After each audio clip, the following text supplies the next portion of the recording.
उग गईल बा भूख बेकारी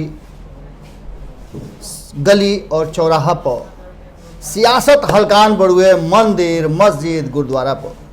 गोला तनी हेरा से अभिनंदन बर बोलो कि अपना कार्यक्रम जना के नाम है खूटा ठोक के। मौसम के मिजाज बदलता और बैसल बदलता कि जौना में रुआ देखलो होगा कि छपनों कोट बरखा होता, लेकिन ओकरा बावजूद नीतीश जी के बिजली से बेसी आकाशीय बिजली कड़कता और रोशनी पूरा जम के हो रहा बा। वैसे ही मौसम के मिजाज के साथ साथ बिहार के राजनीतिक मिजाज भी बदले वाला बा। लगातार हुआ देख लो कब चर्चा जम के चल रहा बा, के केने जाई के केने कूदी मारी, केहू कुछ कहता केहू कुछ कहता, लेकिन ये सब बात के बीच में जौन बात समझ में आवता रहुआ हमरा सबके, वो एक बात तो तय नजर आवता कि 15 साल के बाद नीतीश कुमार के लेकर के असंतोष के भाव ज़्यादा बा। निश्चित रूप से रुआ जानता नहीं कि परिवार में जब मालिक लगातार परिवार के चलावेला तो कहीं ना कहीं एगो जगह आ जाला जहां सब कोई के संतुष्ट कईल और भइल दोनों मुश्किल हो जाला। एकरा अलावे नीतीश कुमार के चुप्पी बहुत ज़्यादा परेशान कर रहा बा, रणनीति ओकरो से ज़्यादा परेशान कर रहा बा। और एनडीए खेमा जना में नीतीश कुमार जी वर्तमान स्थिति में बाड़न, ओकरा में भी जम करके हंगामा हो रहा बा। भीतर ही भीतर मामला पूरा औंजा गई बा और यहाँ औजैला के असर भी देखे के मिलता। कहल जाता कि अब जौन लालटेन 2015 में नीतीश कुमार जी अपना माथा पर लेकर के घूम रहन, वो लालटेन के रोशनी अब चिराग से रोशन हुई। यानी कि रुआ समझ रहा बानी कि मामला अब दूसरा तरफ जा रहा बा और ये बात के और ज़्यादा मजबूती के साथ ऐसे कहल जा रहा बा कि एक लंबा चुप्पी बार बार कोऑर्डिनेशन कमेटी के बात कैला के बाद जीतन राम मांझी के भी अब स्वर उठे लागल बा कि बिहार में दलित मुख्यमंत्री होके। रुआ लोग के याद हुई कि ऐसन काम नीतीश कुमार जी ऑलरेडी कर दिल रहा। ये मांग बहुत पुरान रहे, कोनो नया मांग ना रहा। रुआ लोग के याद हुई कि रामविलास पासवान नीतीश कुमार जी जब 2000 में मुख्यमंत्री के शपथ ले रही, दोनों घड़ी दलित मुख्यमंत्री एगो मुसलमान मुख्यमंत्री के चर्चा छेड़ले रहन और यह कारण रहे कि वो चाबी लेकर के फरार हो गई रहन। एकरा अलावे बहुत सारा बात भइल, राजनीतिक बहुत सारा ऐसा घटना बा, बहुत ऐसा बयान बा जना बयान के हमेशा कोट के जाला और चुनाव के समय में उस बयान के बड़ा जरूरी हो जाला। जहानाबाद में एके मंच पर लालू प्रसाद और रामविलास पासवान दोनों जना एके दिन भाषण कैले रहे। लोग पहला भाषण लालू प्रसाद के भई रहे और वो भाषण के बाद उनका कहल शब्द पर ऊपर भगवान और नीचे पासवान के नारा दिले रहन और बिहार के राजनीति में आपन मजबूत पकड़ के घोषणा कैले रहन और वो पकड़ रुआ बिहार के राजनीति में देखत हो।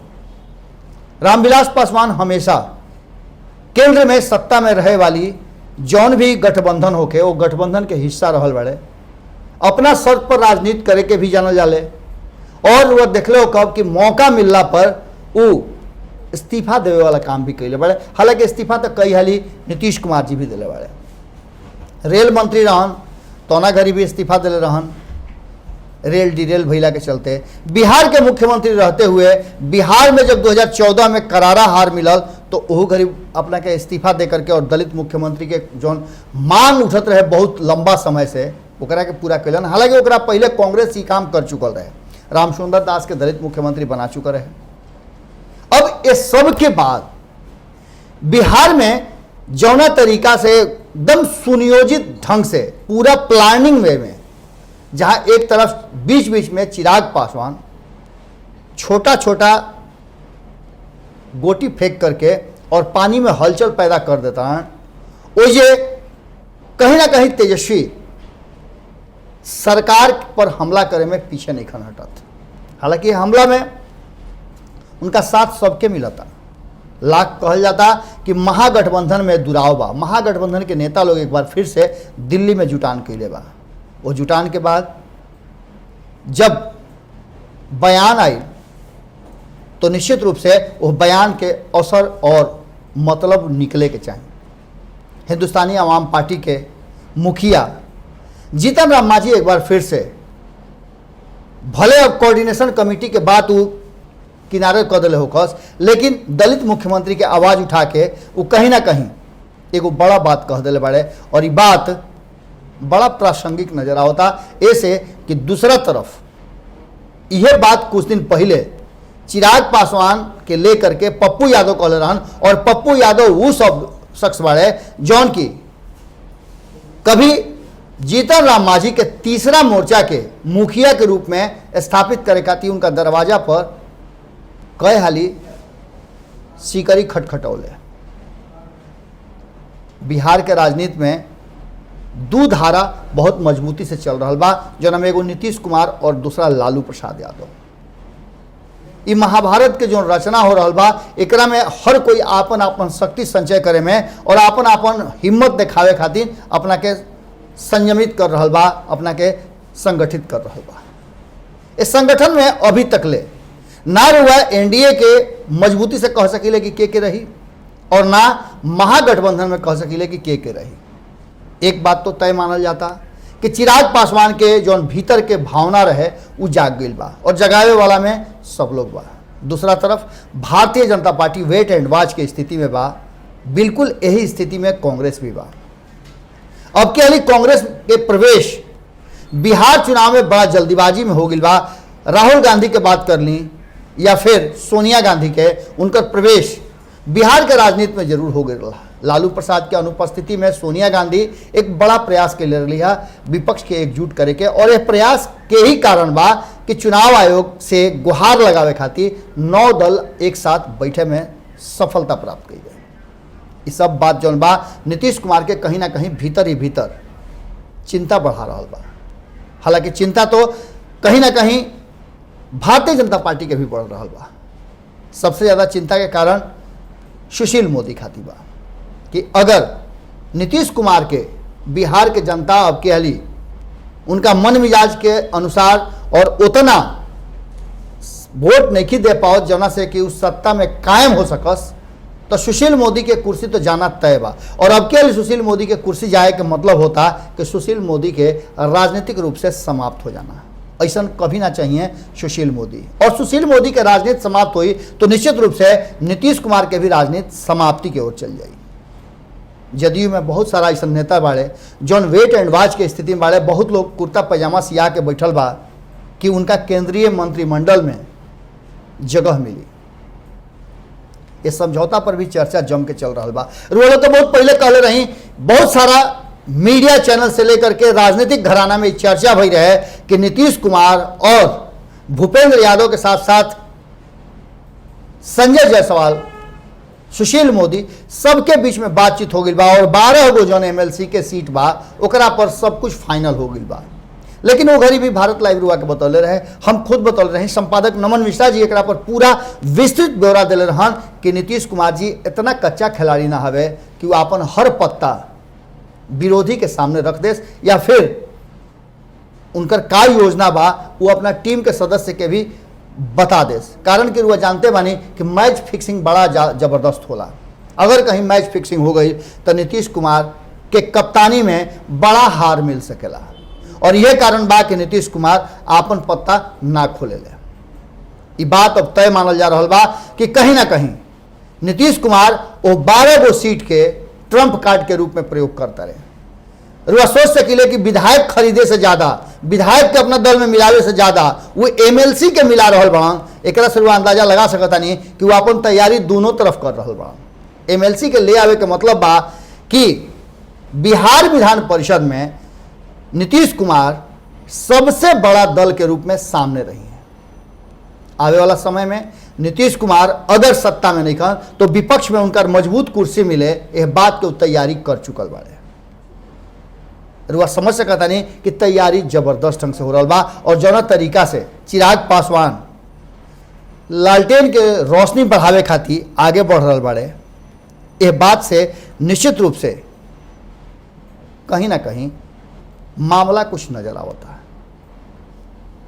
अब यह राजनीति के दिशा कहाँ जा रहा बा, रुआ खुद अंदाजा लगा सकता नहीं कि अब के हाली परिवर्तन राजनीतिक रूप से हर दल चाह रहा बा। युवा नेतृत्व के लगातार आवाज उठ रहा बा, चाहे ओकरा खातिर महागठबंधन के दल होकस या फिर एनडीए के दल होकस।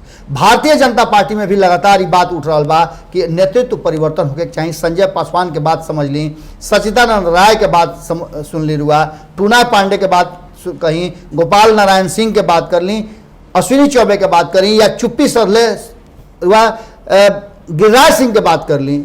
सारा लोग भीतर ही भीतर अब नेतृत्व परिवर्तन के बात करता। वही जे महागठबंधन में तो पुरजोर तरीका से बात उठ रहा बा कि अब सत्ता युवा के हाथ में होके चाहिए, जौन की बाढ़ में, सुखाड़ में, चमकी बुखार में, कोरोना में कहीं भी दौड़ के पहुंच सके और लोग के, जनता के सेवा कर सके। नीतीश कुमार लगातार पिछला 4 महीना से अपना घर में कैद बना और उनका साथ साथ पूरा मंत्रिमंडल कैद बा। हाल फिलहाल में रुआ देखले हो कब कि एक दिन पहले भारत लाइव से जब एनएमसीएच में छापामारी होता हो जाके लोग के दुख दर्द मत दिखावल जाता और व्यवस्था के पोल खुलता, तो हार थाक के नंगे पांव दौड़ल या पहुंचा तारे स्वास्थ्य मंत्री। एक मतलब बा कि रुआ पहले से तैयार नहीं थी। केंद्रीय टीम आवता तो रुआ पर कई तरह के आरोप लगावता, रुआ व्यवस्था के अव्यवस्थित बतावता, फिर भी रुआ थेथर के तरह कहता नहीं कि ना हमार तो व्यवस्था सब ठीक बा और हमार बड़ाई हो रहा बा कि हम इतना बढ़िया कोरोना में काम कर रहा बानी। खैर ये सब बात तो अलग बा, लेकिन जहाँ तक चुनाव के बात बा और रणनीति के बात बा, अब ये बात ईवीएम मशीन के बिहार में प्रवेश से पक्का हो गई बा कि चुनाव अपना नियत समय पर हुई। और यह चुनाव में अगर कहीं लालटेन के रोशनी में चिराग के रोशनी भी मिल जाए तो कोई बड़ा अतिशयोक्ति ना हुई। कैसा लागल विश्लेषण जरूर बताइब सब है। ऐसे कि जब 2 गो हारल आदमी एक जगह इकट्ठा होले तो जीत के आशा बढ़ जाला, कारण कि हार बहुत कुछ सिखावेला और हार जीत के पहला कदम होला। फिर कल ही ठेया पर भेंट हुई जना के नाम हो खुटा ठोक के। अगर रुआ अब तक ले सबसे ज़्यादा देखल जाए वाला चैनल के सब्सक्राइब नहीं की कैले तो बहुत कुछ मिस करता नहीं। एक साथ साथ हौसला अफजाई खातिर रुआ चाही कि रुआ एह टीम के हिस्सा बनी।